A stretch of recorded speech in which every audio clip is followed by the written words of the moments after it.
Hi, it's Jim Dew, Wealth Expert, and today I want to talk about everything to know about debt, how to manage it. Debt can be a benefit or a huge detriment to your wealth building and to your future. So understanding how debt works and when to use it and when not to use it are critically important. Debt's probably one of the single biggest issues where people go in the wrong direction when it comes to becoming financially secure. So listen up as I go through some of the areas of debt, how debt works, and when you should take on debt and when you shouldn't.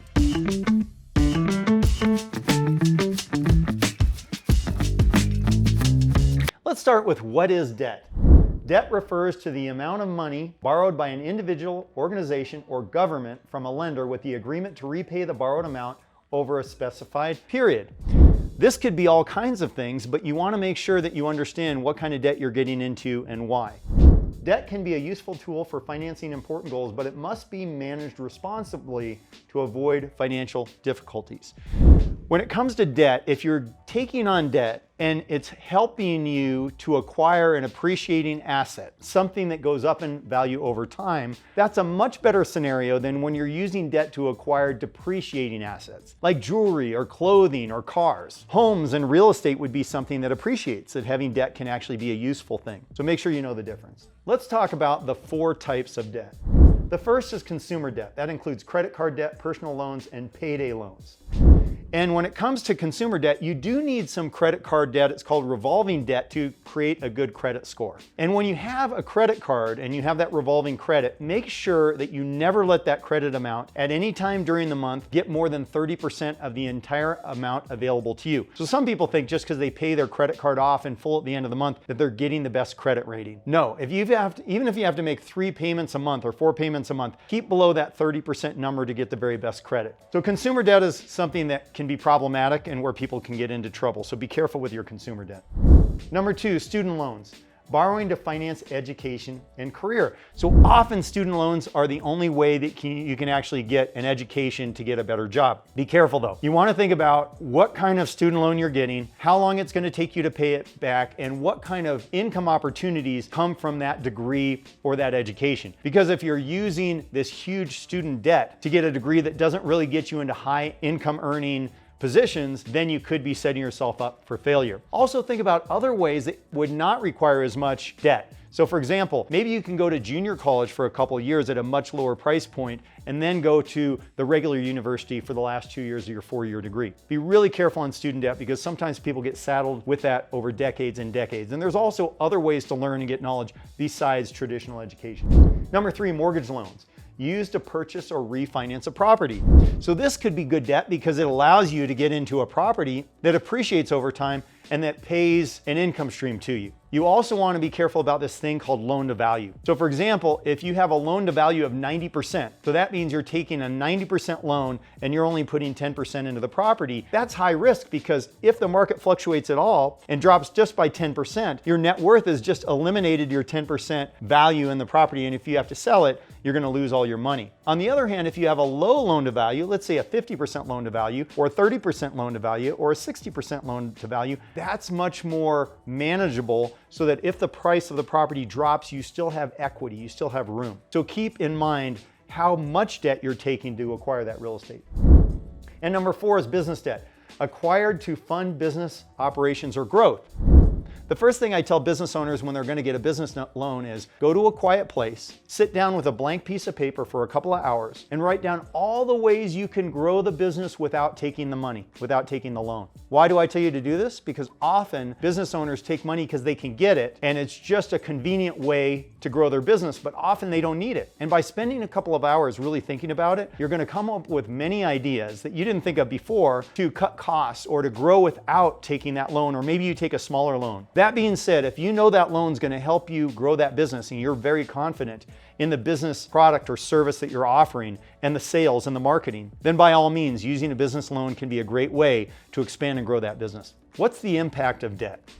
Well, there's positive aspects. Debt can enable investments in education, homes, businesses, leading to long-term benefits. That's a positive part of debt. And using debt to leverage you in a positive direction can be really good. But you always want to think about the downside. What if markets go sideways? What if you have challenges? What if you have expenses you didn't expect? Making sure that even though you're getting those positive results, that you're being cautious and careful in using debt appropriately. Really important to stress that. Negative aspects. High levels of debt can cause financial stress, interest payments, and affect credit scores, limiting access to future credit. One of the problems with getting in the wrong kind of debt or too much debt is you start damaging your credit score, which limits your ability to get good rates and good terms on debt in the future. So start when you're young if you can and build good credit, and then be wary of the problems and the drawbacks to debt because it can crush and limit a lot of people. Make sure you always have enough free cash flow so that you can invest and grow and put money where it helps you elevate your position. How do you navigate debt during difficult times? Budgeting and expense analysis. Create a detailed budget to understand your financial situation better. Identify areas where you can cut back on spending and allocate more funds for debt repayment. You want to make sure if you have a debt problem that you address it, that you start paying it down. And the way to do that is to free up cash flow, either by cutting expenses or increasing income in different areas so that you can direct that income toward paying down the debt. Emergency fund. Build an emergency fund to cover unexpected expenses and reduce the need to rely on additional debt during challenging times. Often with no emergency cash set aside, someone has credit card debt and then their car breaks down. And guess what happens? They go into more credit card debt. So they get into this yo-yo experience of paying down debt and then going back into debt. When you have an emergency reserve of cash for those unexpected expenses, you can protect yourself from building on top of already bad debt. Debt consolidation. Consider consolidating high interest debts into a single lower interest loan to simplify payments and potentially reduce interest costs.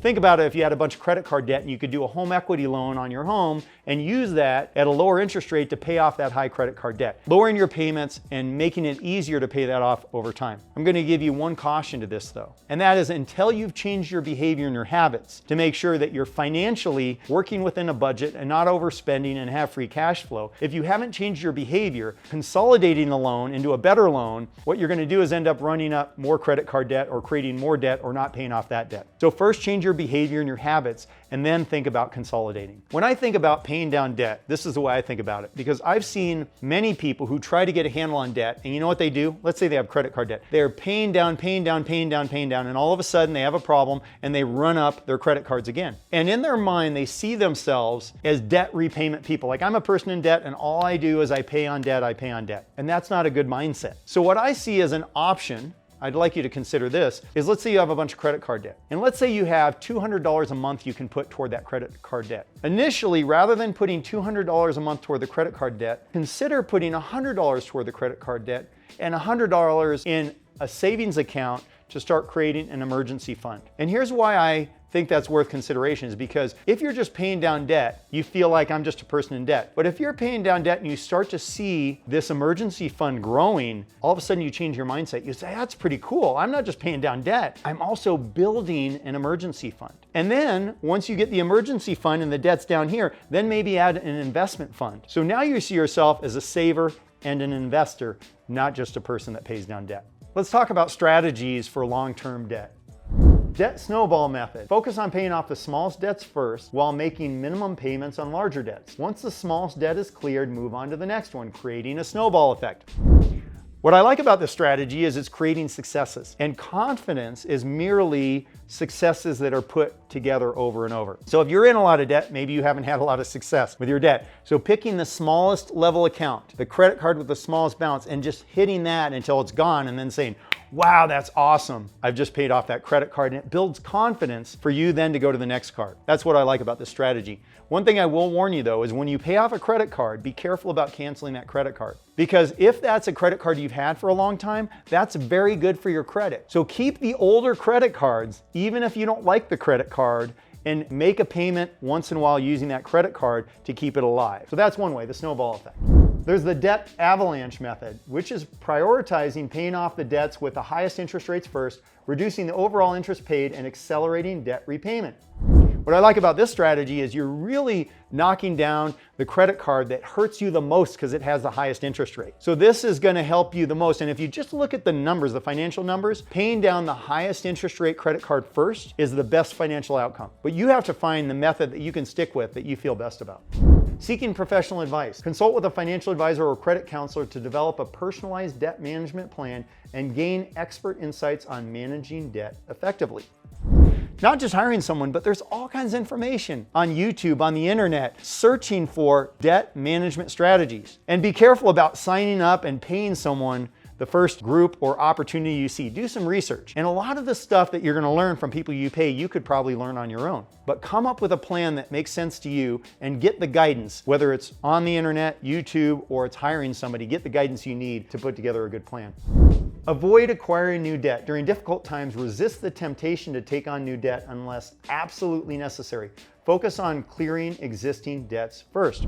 You got into this habit of spending unnecessarily or buying things you shouldn't buy and created the debt. And that's not gonna go away overnight. It's just as if you put on an extra 20 pounds. It's not gonna go away in 3 weeks. So commit to paying down debt and then protect yourself. Make sure that you're not gonna get excited or stressed and go out and buy something that creates more debt. Make sure that as you're paying down your debt, you're only buying things that you have the cash to buy. There was a famous rap star who once said something like, because he had friends in the neighborhood who became successful too, and they would spend their money, more money than they had. And he would say, if you can't afford to buy it 3 times, you can't afford it. If you can't afford to buy it 3 times, you can't afford it. So make sure that when you're buying something, when you have debt, make sure you can afford to pay cash and make sure it makes sense and fits into your overall game plan.